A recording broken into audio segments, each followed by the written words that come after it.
give the shirt off his back to anybody. Why would you take his life away? A professional bull rider shot and killed just hours after riding at the Utah State Fair rodeo. She loved her daddy. The woman now behind bars as loved ones are left with so many questions. Major changes to the weather pattern this week. We're tracking the storms that could cause some flooding issues across the state, plus your air quality forecast. A Utah city loses more than $1 million taxpayer dollars to a cyber crime. What went wrong and how the scam duped the city. There's all sorts of nasty stuff out there that's more than just prickers. Invasive species that has some serious consequences. We'll tell you what to look for coming up. 2 female fans at Saturday's University of Utah football game are under police investigation tonight, all because of what they were not wearing. Live from Utah's news leader, Fox 13 News at 9 starts right now. Tonight, a professional bull rider from Texas is dead after being shot in a domestic violence incident in Salt Lake last night. Police say the man rode in last night's rodeo at the Utah State Fair. The shooting happened early this morning in the ballpark area near 900 South and 200 West. Fox 13 News reporter Emily Tenser spoke to the man's loved ones who say his career was just now starting. She joins us live tonight from Salt Lake Police Headquarters. Emily. Bob, Kelly LaShawn Bagley, 21-year-old woman here in Salt Lake City. She was arrested earlier today. The victim's real name is Demetrius Allen, but he was best known in the bull riding community and among his loved ones as Ouncy Mitchell. He leaves behind a 4-year-old daughter. Sunday night, Ouncy Mitchell was in Salt Lake City doing what he loved one last time. Hours later, he'd lose his life after police say an on-again, off-again girlfriend shot him through a glass door. I don't understand, and I don't know how long it's going to take me to understand. As the Utah State Fair packs up the rodeo grounds and moves on to other events, Mitchell's family in Texas is now wondering why. The guy that gave the shirt off his back to anybody, why would you take his life away? Mitchell told his best friend and cousin Ezekiel this was going to be his year. His career in professional bull riding was skyrocketing. Went from relatively unknown on the standings to within a matter of months, he was 23rd in the world. Life on the road meant months away from his 4-year-old daughter, but that never stopped him from being the best dad he could be. She loved her daddy. She loved him and loved him. And it was always, my daddy this, my daddy doing this, my daddy took me fishing. Nitisha Haywood says he showed Nyla how to follow your dreams. She loves her dad, and so having to break that news to her was a huge distraught. He was a quiet cowboy, but his actions were loud, and so was the impact he left in the arena and on his family. And every time I put my hand in the bull rope from now on, it'll be him right there in the back of my mind. He was a once-in-a-lifetime person, and a once-in-a-lifetime family member and friend, and more so a brother. The Professional Bull Riders Organization released a statement saying, quote, Ouncy got his name because he was born small. He grew up to compete with a huge heart. Just days ago, he called his daughter and told her that he would be home in 2 weeks with a new puppy. She already picked out a name for it. Reporting live outside Salt Lake City Police Headquarters, Emily Tenser, Fox 13 News, Utah. For people who live in the ballpark neighborhood, this is just the latest in a string of violent crimes. Going in depth tonight, Fox 13 News reporter Chris Arnold spoke with businesses in the area about the issue of crime and the solutions the community council is looking for.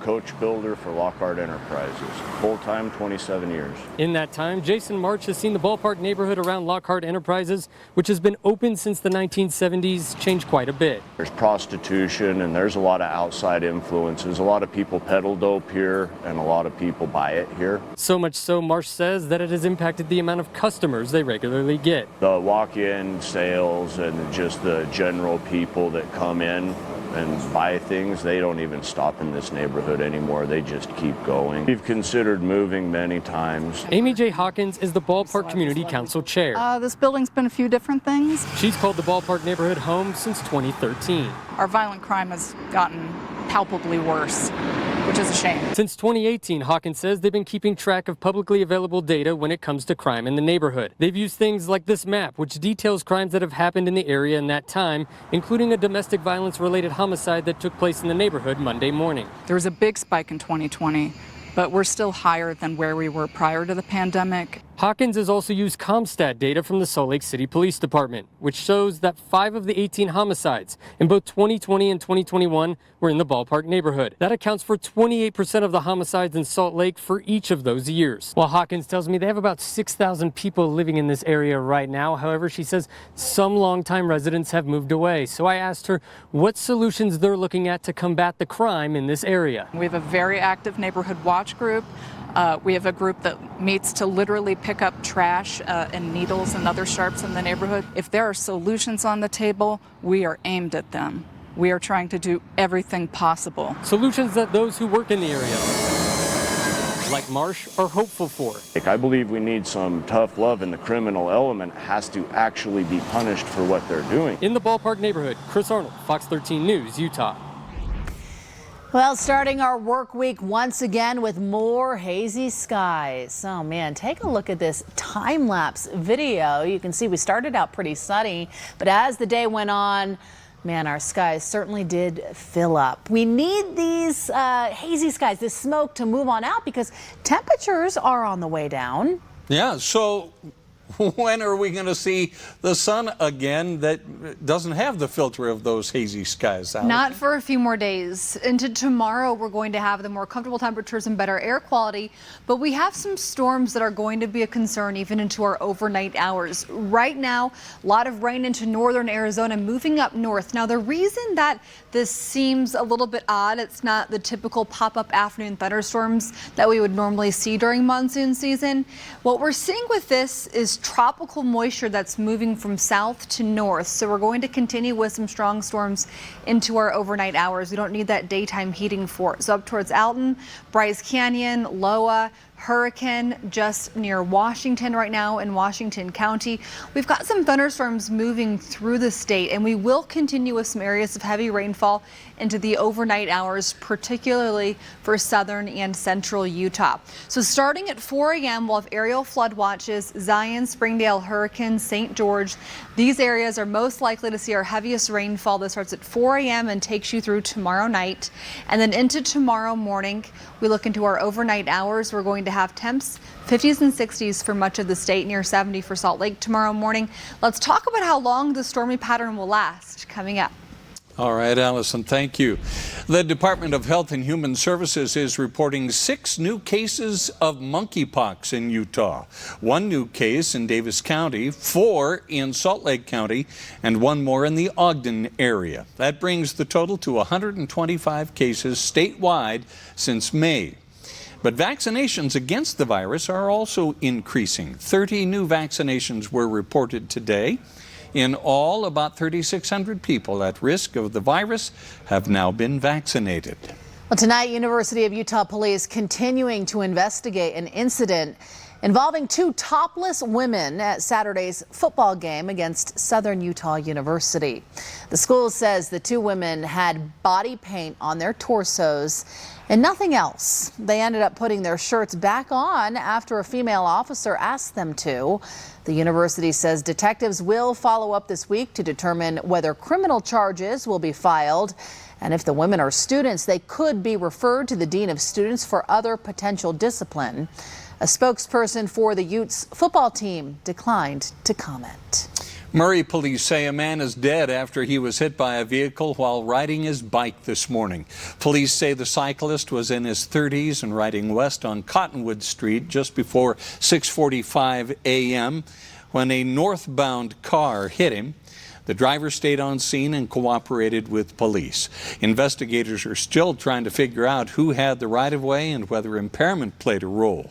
The victim's name has not yet been released. The city of Eagle Mountain has become the victim of an organized cyber crime, resulting in the loss of more than $1 million. The city says the scammers portrayed themselves as representatives of a vendor who's been working closely with the city on a major infrastructure project.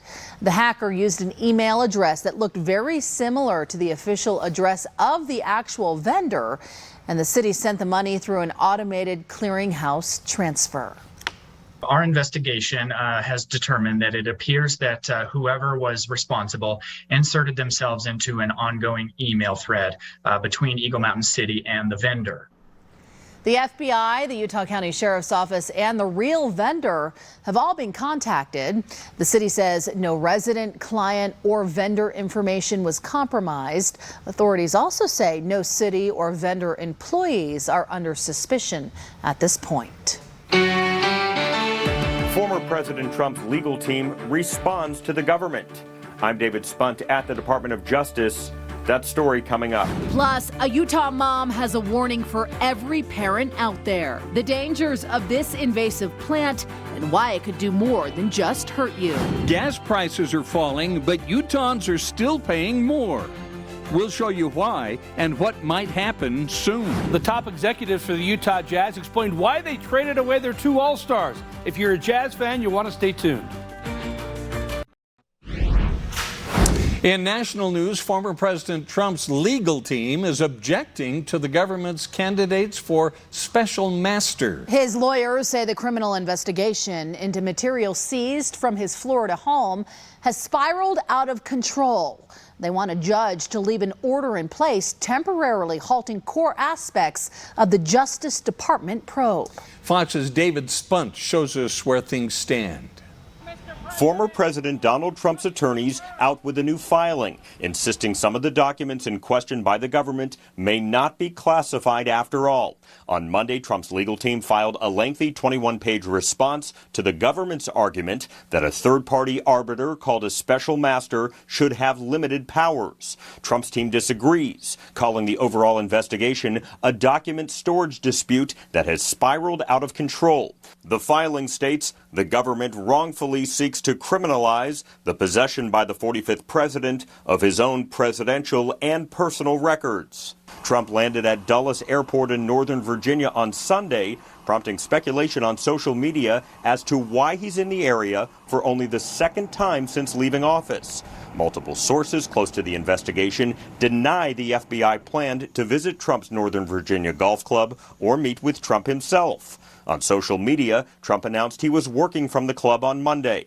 Federal prosecutors want District Judge Eileen Cannon to reconsider her ruling from last week, telling investigators to temporarily stop examining more than 100 classified government documents seized from Mar-a-Lago until a special master reviews them first. They wrote that Cannon's order could impede efforts to identify the existence of any additional classified records that are not being properly stored. They argue Cannon's order poses a potential for ongoing risk to national security.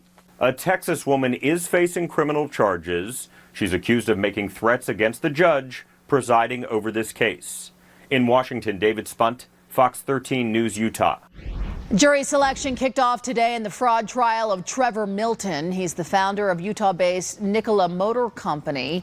Milton has been accused of lying about the startup's electric trucks, making claims about technology that led to some investors losing hundreds of thousands of dollars. He was indicted last year on charges of wire and securities fraud. Milton pleaded not guilty and has been free on $100 million bail. He started Nikola in 2015 and announced its first public stock listing 5 years later. However, he resigned in 2020 following the accusations. Criminal charges have been dismissed against Real Housewives of Salt Lake City star Mary Cosby. In a court filing, the district attorney's office dismissed misdemeanor counts of harboring a runaway. They cite evidentiary concerns. Mary Cosby and her son Robert Cosby Jr. were accused of harboring a runaway. Robert Cosby's lawyer previously told Fox 13 News it stemmed from a girlfriend who was at their home when police got called. Gosh, if it wasn't for the smoke, man, what a nice weekend to have those cooler temperatures. Yeah. Well, today we made it into the mid-90s, so you might not have noticed it as much just because it's been so hazy out there. You don't really want to be outside during the afternoon anyway. And what we're shifting into the next couple of days will be even cooler temperatures than today, but also widespread storms across the region, all because of some tropical moisture that's moving into the state. So when you're heading out the door tomorrow morning, I've got some homework for you. Set the alarm on your phone to pack an umbrella, bring your rain jacket tomorrow, pack some shoes in case you're going to be outside during the afternoon hours, because we have some scattered thunderstorms across the Wasatch Front for tomorrow, mainly in the second half of the day. First half of the day, cloudy, 68, could see some isolated showers, but our best chance for storms tonight into the early part of tomorrow morning will be across southern Utah, mainly down towards Kanab right now, Bryce, Panguitch, Loa, Capitol Reef, a little bit of rain there, but the bulk of our lightning right now is just northeast of Zion, between Zion and Bryce Canyon, with our lightning right now. Also out towards the west desert near the Nevada border, south of Wendover. We have a few cells moving through also. For tomorrow, our storm threat is across the region, chances for thunderstorms. That's all what you're seeing in this mint color. Our storm threat for tomorrow from the Storm Prediction Center.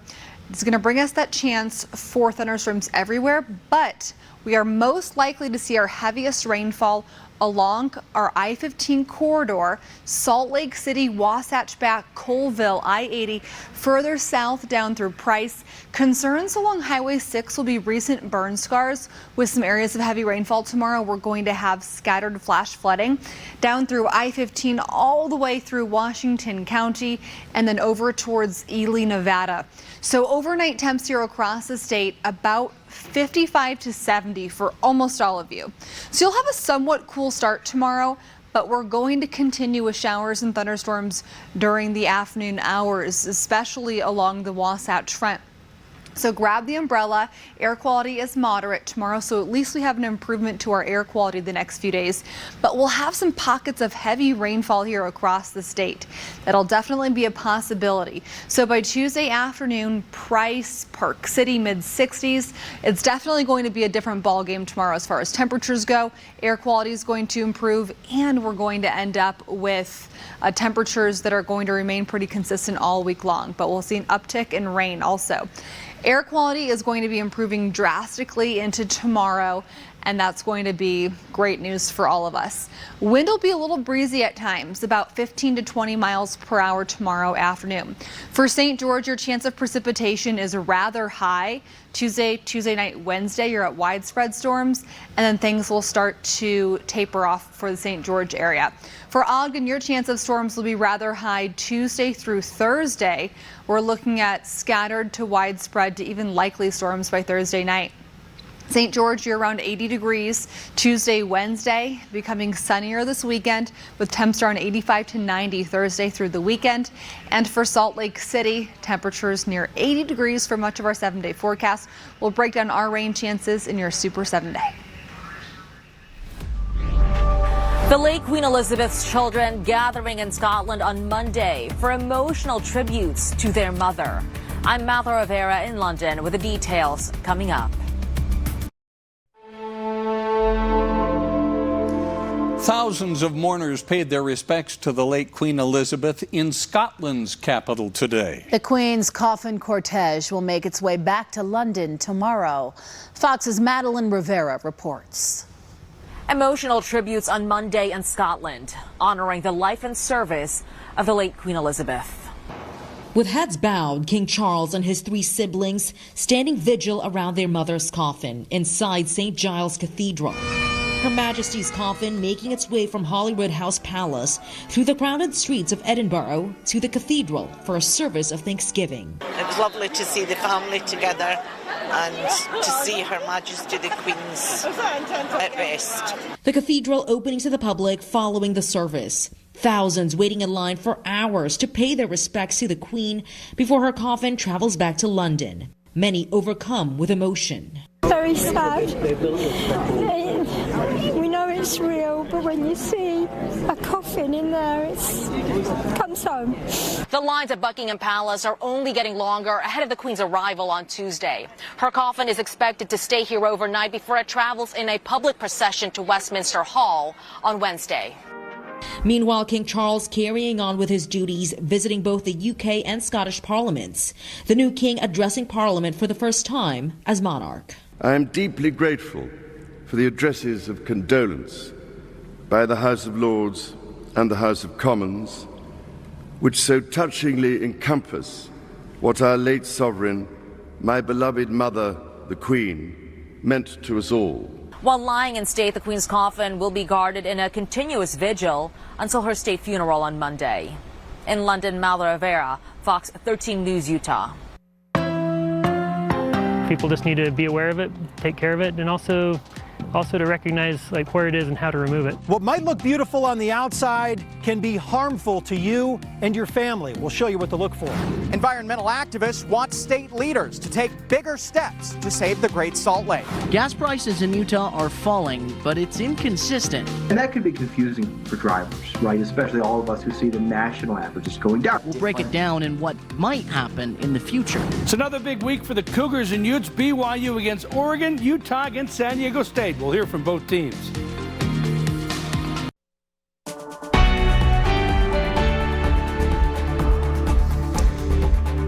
A Utah County boy is recovering after getting into a toxic invasive plant that left him with blisters and lesions on his body. That sounds painful. Fox 13 News anchor Brian Schnee spoke to the boy's parents, also a professional, about myrtle spurge and the dangers it poses if handled incorrectly.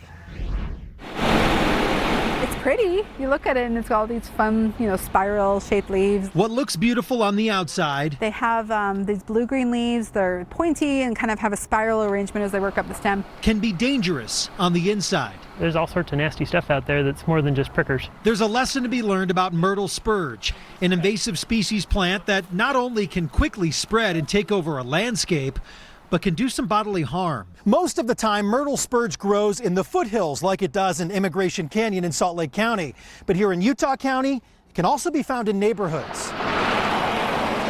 That's where Bryce Shelley and his kids found it. We're doing it for a church activity, not so much to eliminate it, but just to make the kids aware that there are invasive species around that are dangerous and do need to be removed and carefully, and it's turned into a really good object lesson for them.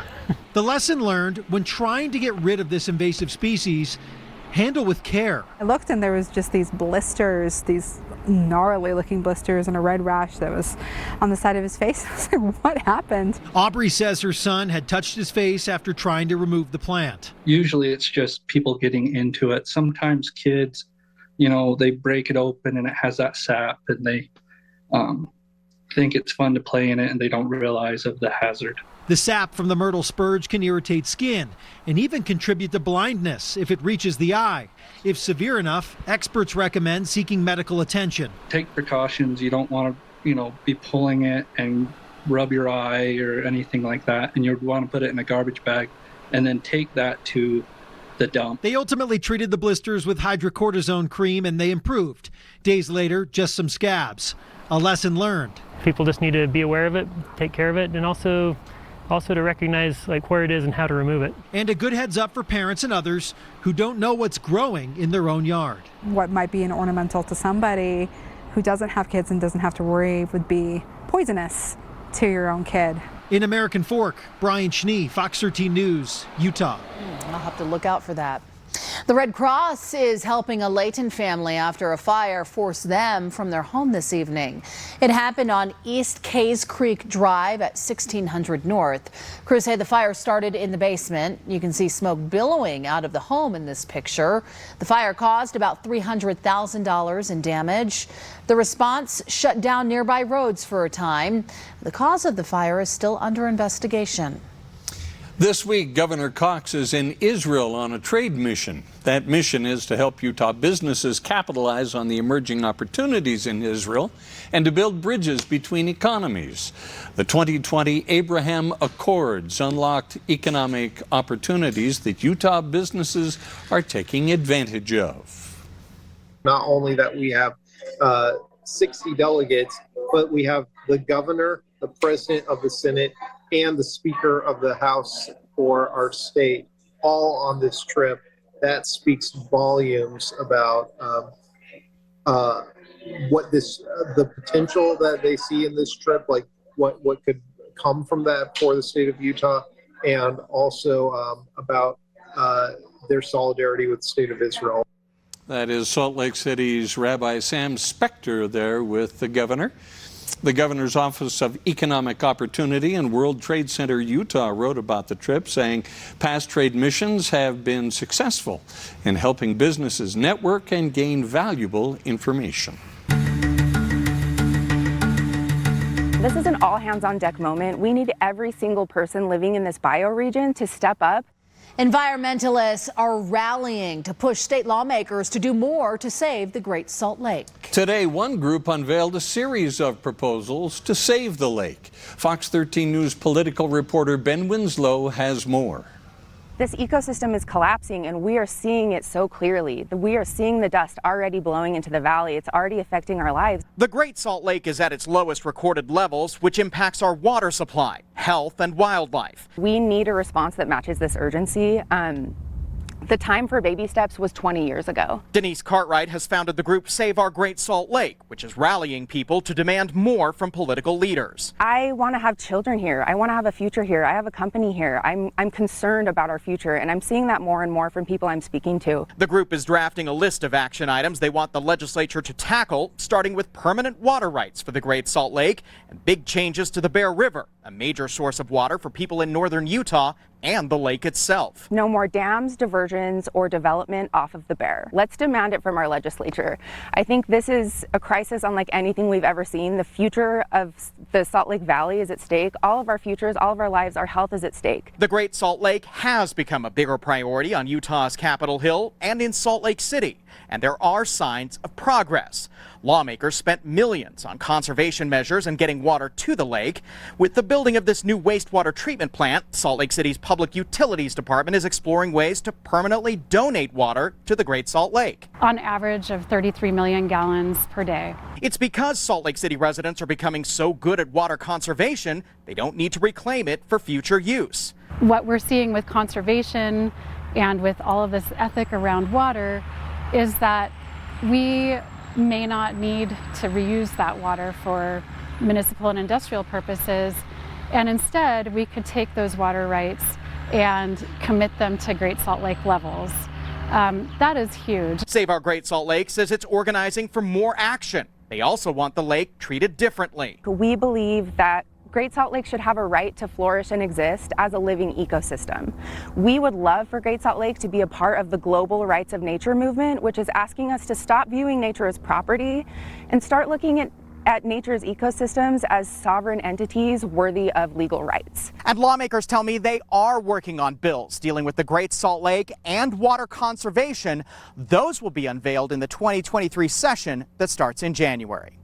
At the Great Salt Lake, Ben Winslow, Fox 13 News, Utah. Well, Fox 13 News is part of the Great Salt Lake Collaborative.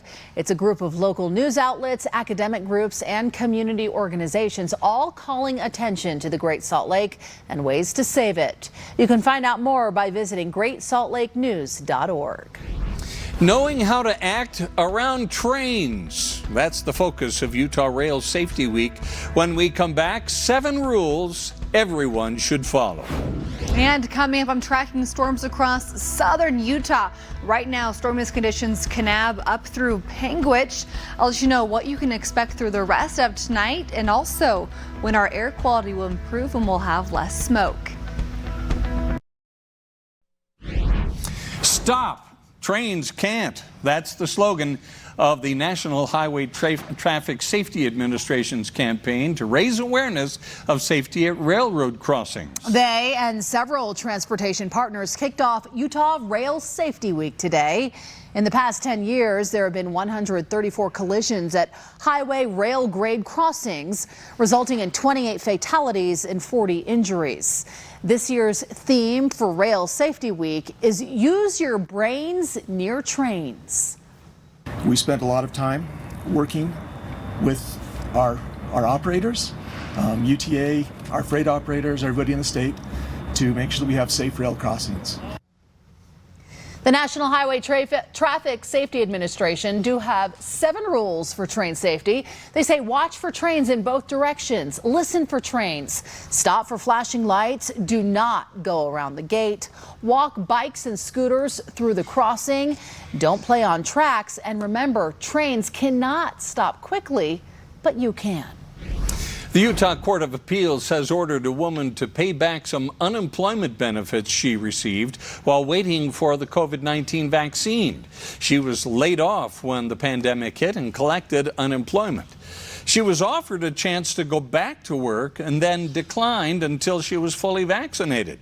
But the court says she cannot claim all the unemployment benefits she collected. The ruling says she was eligible to work and cannot refuse an offer of work while on unemployment. Several members of the clergy in Utah now asking the legislature to spend more money on the affordable housing crisis. Utah's Office of Homeless Services is recommending $55 million be spent to build 1,000 new affordable housing units. Now, the clergy says that just simply is not enough. In a letter to the governor, they say there is more than $120 million to get people out of homelessness. Tomorrow, Salt Lake City, county, and state leaders will discuss their efforts to expand shelters and transitional housing. Coming up, where do Utah's institutions of higher learning rank overall? We'll take a look at the national rankings. Jazz CEO Danny Ainge didn't hold back when he described what the Jazz team lacked last season, which led to the wild offseason. And Cody Barton had a great night as a starting linebacker for the Seattle Seahawks tonight, going up against a former teammate. You've likely noticed gas prices are falling, but the price you pay can vary widely from station to station and county to county. And they vary even more widely across the country. Gas Buddy says Utah has the 8th highest gas prices in the U.S. Fox 13 News reporter Spencer Joseph spoke with a few experts to find out why. It's been a year of highs and lows, and I'm just talking about the gas prices. Averages this year in the state were as low as $3.30 all the way up to $5.27, almost a $2 difference per gallon, and that's caused a lot of confusion. Right, especially all of us who see the national averages going down, which it is. Right now in the state of Utah, the average price of gas is $4.28 a gallon, but the highs and lows are wildly different. Take this gas station in Salina, Utah, at $3.65 a gallon, according to Gas Buddy. Down in St. George, the high is $4.75, more than $1 higher. Even driving down the street, the price of gas can be wildly different. So what's causing the inconsistency? The differences between Utah counties could be said to be distribution and marketing. Tom Holst at the Kempsey Gardner Institute says it's things like promotion of brand-specific additives or marketing of the stations itself. And while we do produce a lot of our own gas, Utah is the largest refining hub within the Intermountain West. Our output is dwarfed by the Gulf states, seen on this map. There's another factor, too. With our western states that get some or most or all of their gasoline from California, we're dealing with another issue right now. There is tight supply in California. It's refinery turnover season, but there's also unplanned maintenance going on. Demand is outpacing supply, which means our prices are either staying stagnant like they are in Utah or going up. But that didn't stop summer travel, according to AAA. We've had a robust travel season over the summer, which may be surprising because of the record high gas prices. But John Trainer says instead, Utahns are cutting somewhere else. Americans changed the way they moved around during the day. They changed how much they filled up. They really made large adjustments because gas prices became what they became. So what can we expect in the coming weeks and months? Well, the trend nationally is still down and geopolitical factors are helping. That should force Utah prices down. But the truth is, this year has been unpredictable. If we had a crystal ball and could see where gas prices were going to go, we'd be in a different business. Spencer Joseph, Fox 13 News, Utah. The newest college rankings came out today from U.S. News and World Report. Guess what? BYU landed at the highest spot of Utah's schools on the list, ranked number 89. It also placed at number 11 for best value. The University of Utah was ranked number 105 overall. Utah State was 250. The U and Utah State were also listed as the 48th and 124th best public universities, respectively. You can see the rest of the list at fox13now.com. The record-breaking heat wave we just experienced here in Utah is impacting our drought situation. The Division of Water Resources says the scorching temperatures have taken a toll on soil moistures. That's important because it means any precipitation we do get goes into the ground and not into streams and reservoirs for the next year. That means we have less water to use.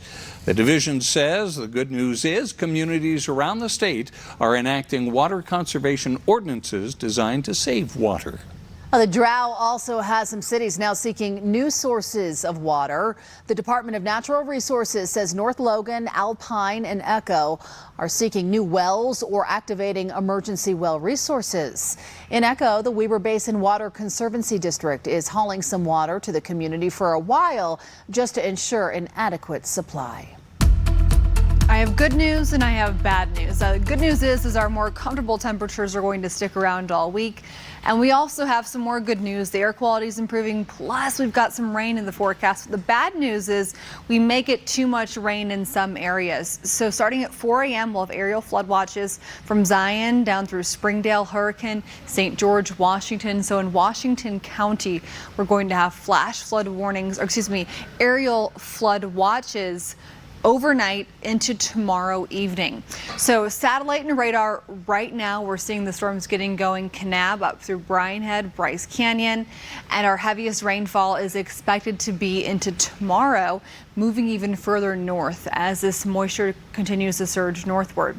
So as we're tracking temperatures into the overnight hours, it'll be cool tomorrow. So probably plan on wearing a warmer jacket, and I would grab a jacket tomorrow morning that's waterproof because we're going to have some showers and thunderstorms into tomorrow afternoon. Starting Tuesday off, cloudy here across Utah, about 55 to 70 for overnight temperatures. And then for tomorrow along the Wasatch Front, 80 in Salt Lake, 75 in Ogden, and 72 only in Provo tomorrow. So it's going to be a much different ball game than what we've been tracking for you otherwise over the last few weeks. And air quality will also be improving. St. George 82 tomorrow, Richfield 70, Cedar 65, and for the Uinta Basin into tomorrow, temperatures in Price will be 69 degrees for the Uinta Basin, 73 in Vernal, and 80 in Moab tomorrow afternoon. A flash flood potential for tomorrow is probable for Arches, Glen Canyon, Grand Staircase, and Zion National Park, and possible everywhere else. So our rainfall forecast over the next 2 days, the next 48 hours, we're going to track areas of green. So all of Utah has the chance for less than ½ inch of rain. And then a few areas like Salt Lake City, along the Wasatch Back, the spine of Utah into southwest Utah. Those areas highlighted in blue are looking at more than ½ inch of rain, so we will see some areas of heavier rainfall. St. George 82 tomorrow, 79 on Wednesday, sunny by Thursday, mostly sunny Friday, warming up this weekend. For the Wasatch Front tomorrow, 80, 77 on Wednesday. Air quality will be moderate for Tuesday and Wednesday, so will be big improvements to our smoke. And then our chance of precipitation will also be rather high the next few days. Here in Salt Lake, Tuesday, Wednesday, Thursday, we're going to be tracking scattered to widespread storms. Friday, widely scattered, improving by this weekend. 80 on Sunday. It's been a big offseason of change for the Utah Jazz with new head coach Will Hardy and a major roster overhaul after trading Rudy Gobert and Donovan Mitchell. Jazz CEO Danny Ainge explained why they moved their 2 All-Stars after being eliminated in the playoffs in the first round. What I saw during the season was a group of players that really didn't believe in each other. Like the whole group, I think they liked each other even more than was reported. I think there was, but I'm not sure there was a belief. When we got to the playoffs, I thought, well, This is a team that's had some disappointing playoffs, and maybe they're just waiting for the playoffs. And so I gave them that benefit of the doubt, but it was clear the team, did not perform well in the playoffs. Again, it's not a lack of character. Like, I believe every one of these guys went into every game believing they were going to win. Don't get me wrong on that. I'm just saying, like, when adversity hit, the resolve you can see in a team that has a true belief in having each other's back, or a belief in one another. BYU had a huge week last week. They knocked off then number 9 Baylor in double overtime. The Cougars moved up 9 spots to 12th in this week's AP Top 25. BYU has another big game this Saturday at 25th ranked Oregon. So the players are focused on putting that Baylor win behind them. You can't sit on your wins for too long, right? It's a day, enjoy it for 24 hours, and then you're kind of back to the drawing board on Monday morning. So I know the coaches, they got something dialed up for us. They're gonna talk about it tonight. But for us, you gotta enjoy it, but you can't sulk on it for too long. So for us, it's just about Oregon this week. But huge win. That'll be a big memory for me, and I think Cougar Nation for a long time.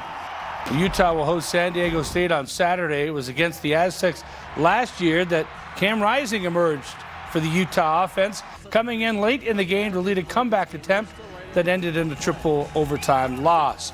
Here's what the players remember from that game.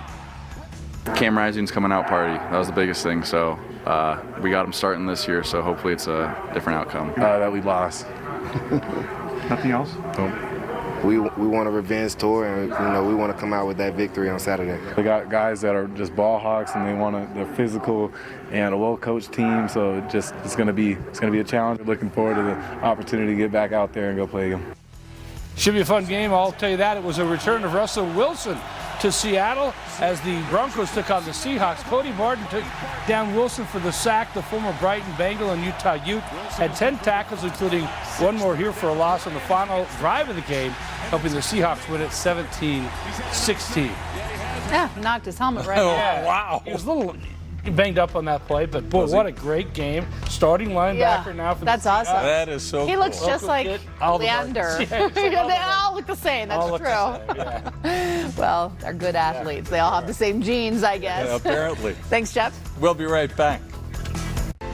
Thanks, everyone, so much for being with us tonight. QuickCast is up next.